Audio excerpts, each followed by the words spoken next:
जासूसी उपन्यास मौत का खेल भाग 19 लाश की वापसी। शरबतिया हाउस में लाश वैसे ही रखी हुई थी और रायना शव को लेने के लिए तैयार नहीं थी। कोतवाली इंचार्ज मनीष ने रायना को समझाते हुए कहा, मैडम ये लाश डॉक्टर वीरानी साहब की ही है, हमने तस्दीक कर ली है। इंस्पेक्टर तुम मुझे मत समझाओ, मैं बिना सबूत के कैसे मान लूं कि यह डॉक्टर वीरानी की ही लाश है। मैंने उनके साथ कई साल बिताए हैं, तुम मुझे मत बताओ कि यह वही है। रायना ने खुश्क लहजे में कहा। मैडम डॉक्टर वीरानी के कान की तरह ही लाश का एक कान कटा हुआ है।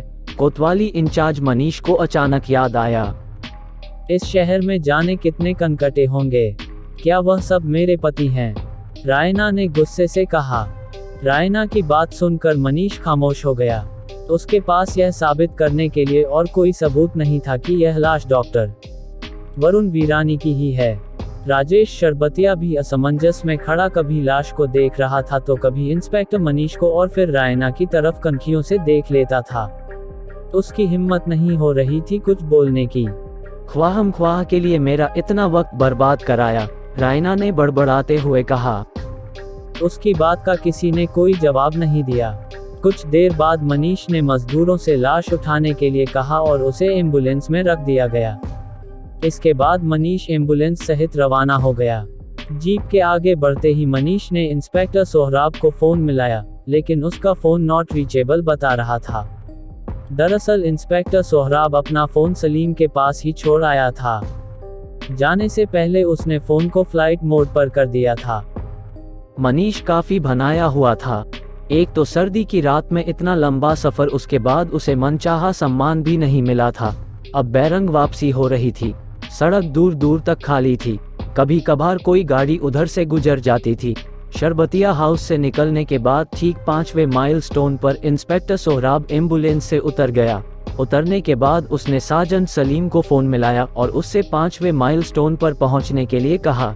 इसके बाद उसने जेब से बीड़ी निकाली और उसे सुलगा कर टहलने लगा। लाश के कपड़े बदलने वाली बात उसके लिए काफी अहम थी। उसने लाश घर में सिर्फ चेहरा देखा था, वह कपड़े नहीं देख सका था। वह जिस राह पर सोच रहा था वह सब सही साबित हुआ था। शातिर अपराधी लाश को किसी भी तरह ठिकाने लगाना चाहता था। उसने न सिर्फ लाश का चेहरा तेजाब डालकर बिगाड़ दिया था, बल्कि शिनाख्त छिपाने के लिए कपड़े तक बदल दिए थे। कत्ल के किसी भी मामले में लाश सबसे अहम होती है। यही वजह है कि अक्सर अपराधी लाश को गायब करने की कोशिश करते हैं। इस मामले में भी मुजरिम ने यही किया था। सोहराब को ये बात खूब समझ में आ रही थी। अगर लाश गायब हो जाती तो ये केस खासा उलझ जाता। वैसे भी अभी तक कोई अहम सुराग हाथ नहीं आया था। सोहराब के लिए ये केस शतरंज के खेल की तरह हो गया था, जहां लगातार चालें चली जा रही थी। बस फर्क इतना था कि शतरंज के खेल में खिलाड़ी सामने होता है, इस खेल में खिलाड़ी सामने से खिलाड़ी गायब था। कुछ देर बाद ही साजन सलीम कार लेकर आ गया। सोहराब आगे की सीट पर बैठ गया और घोस्ट तेजी से आगे बढ़ गई। कार के स्पीड पकड़ते ही सलीम ने पूछा, बहुत टाइम लग गया, क्या नतीजा निकला? रायना ने लाश लेने से मना कर दिया है, इंस्पेक्टर सोहराब ने बताया। ऐसा क्यों? साजन सलीम ने आश्चर्य से पूछा। उसका कहना है कि यह लाश डॉक्टर वरुण वीरानी की नहीं है, सोहराब ने बताया। उसकी बात में दम तो है, एक बिगड़े हुए चेहरे की लाश को कौन बिना सबूत के स्वीकार कर लेगा? साजन सलीम ने कहा।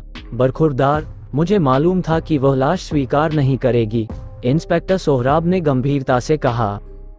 इसके बावजूद आप इतनी सर्द रात में तफरी के लिए निकल पड़े, साजन सलीम ने चिढ़ते हुए कहा। घर में आराम से बैठा चिकन सूप पी रहा होता इस वक्त। सलीम साहब, रायना बच्ची नहीं है, वह बहुत चालाक लेडी है।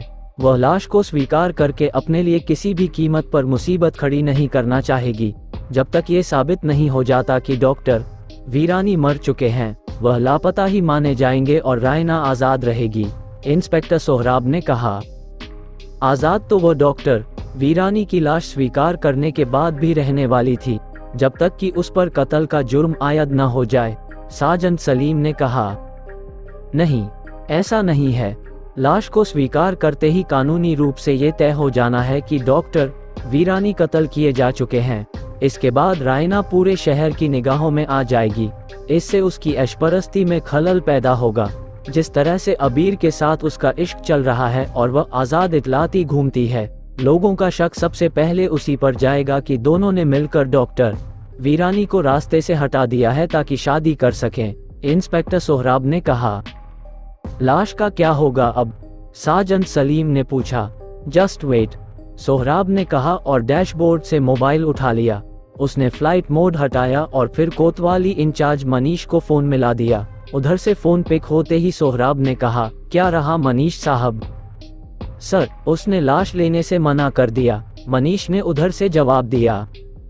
कोई बात नहीं, शव को सदर अस्पताल के लाश घर में रखवा दीजिए।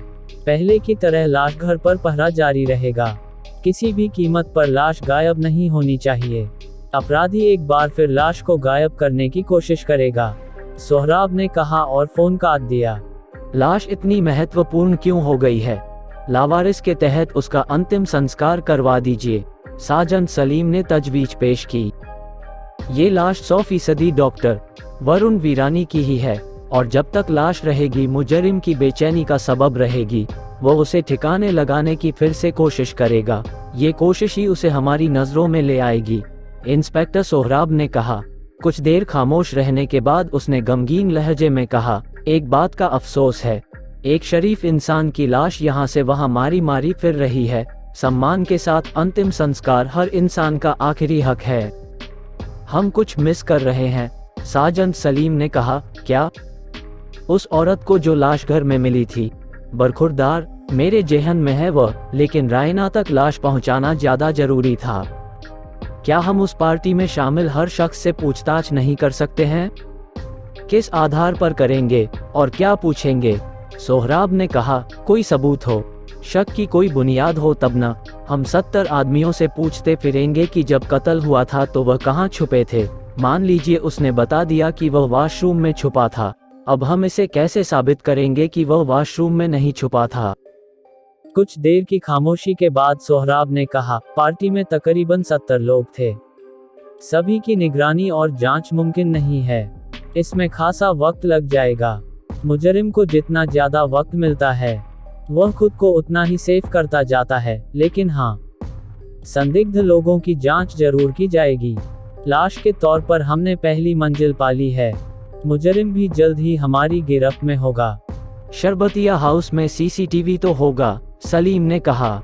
बरखुरदार, यह मिडिल क्लास फैमिली की पार्टी नहीं थी जहां हर बात पर फोटो और सेल्फी खींची जाती है। अरबपतियों की ऐसी पार्टियों में वीडियो तो जाने दो, कोई फोटो तक नहीं खींचता है। इनके लिए प्राइवेसी सबसे अहम मुद्दा होती है। यह आपस में बेबाक होते हैं, लेकिन दुनिया वालों के सामने आइडियल ही बने रहना चाहते हैं। एक बात समझ में नहीं आई, साजन सलीम ने कहा। क्या? सोहराब ने सिगार सुलगाते हुए पूछा। आप सिर्फ कटे कान के आधार पर तो इतने आत्मविश्वास से नहीं कह सकते हैं कि यह लाश डॉक्टर वीरानी की ही है। इस विश्वास की वजह क्या है? वक्त आने पर बता दूंगा, सोहराब ने कहा। प्यार और पैसा। कोतवाली इंचार्ज मनीष के जाने के बाद रायना ने राजेश शरबतिया की कमर में चुटकी काटते हुए कहा, तुम भी न डार्लिंग, न दिन देखो और न रात। शरबतिया हाउस में मुझे बुलाने के बहाने ढूंढते रहते हो। तुम इतना हंगामा कर चुकी हो लाश के लिए, इसलिए मैं अकेला कोई फैसला नहीं लेना चाहता हूँ, राजेश शरबतिया ने शिकायती लहजे में कहा। दोनों लॉन में आ गए थे और अब साथ साथ टहल रहे थे। अभी तक उसी गम में डूबे हुए हो, रायना ने कहा। डार्लिंग, मैं सबको सेफ करना चाहती हूँ। वीरानी गया तो गया, लेकिन अब उसके चक्कर में मैं अपनी जिंदगी जहन्नुम तो नहीं बना सकती ना। वैसे भी उस बूढ़े ने मुझे कोई सुख नहीं दिया था। वह एक अच्छा प्रेमी जरूर था, लेकिन एक अच्छा पति नहीं था, रायना ने आंख मारते हुए कहा। मैं तो कब से तुमसे कह रहा हूँ कि मेरी जिंदगी में आ जाओ, लेकिन तुमने मेरी बात मानी ही नहीं, राजेश शरबतिया ने उसका हाथ थामते हुए कहा। मैं बेवकूफ नहीं हूँ शरबतिया, जो एक बूढ़े को छोड़कर दूसरे अधेड़ का हाथ थाम लूं। अभी मेरी उम्र ही क्या है। वैसे भी तुम सारे पैसे वाले बूढ़े अंदर से खूसट होते हो। पैसे के अलावा तुम्हारे पास कुछ नहीं होता है, और एक जवान लड़की को पैसे के अलावा भी कुछ चाहिए होता है, रायना ने हंसते हुए कहा। मैं तुम्हें बूढ़ा लगता हूँ, शरबतिया ने रायना के कंधे पर हाथ रखते हुए कहा। 1-2 रातों के लिए तो तुम ठीक हो, लेकिन उम्र भर के लिए नहीं, रायना ने हंसते हुए कहा। बहुत कमीनी हो, शरबतिया ने रुककर ठहाका लगाते हुए कहा। तुम धन पशुओं को ऐसा क्यों लगता है कि सब कुछ खरीदा जा सकता है, रायना ने चुभते हुए लहजे में कहा। ऑफ कोर्स, शरबतिया ने कहा। उसके बाद उसने रायना के गालों को छूते हुए कहा, लेकिन पूरी दुनिया में तुम सिर्फ एक ही ब्रांड हो। ब्रांड अपनी कीमत बताए, उससे 2 गुनी कीमत दूंगा। तुम धन पशुओं को लिए लड़कियां प्रोडक्ट ही होती हैं, इसीलिए मुझे तुम्हारा प्यार तो कबूल है, लेकिन रखेल बनकर रहना नहीं, रायना ने बेबाकी से कहा। बहुत मुश्किल से वीरानी से पिंड छूटा है, अब किसी बूढ़े के पल्ले नहीं बंधना। अभी रायना ने बात पूरी ही की थी कि उसे कदमों की आहट सुनाई दी और वह पलट पड़ी। शरबतिया भी उधर ही देखने लगा। क्या सोहराब के हाथ कोई सुराग लग सका? डॉक्टर, वीरानी की लाश का क्या हुआ? इन सवालों के जवाब जानने के लिए सुनिए जासूसी उपन्यास मौत का खेल का अगला भाग।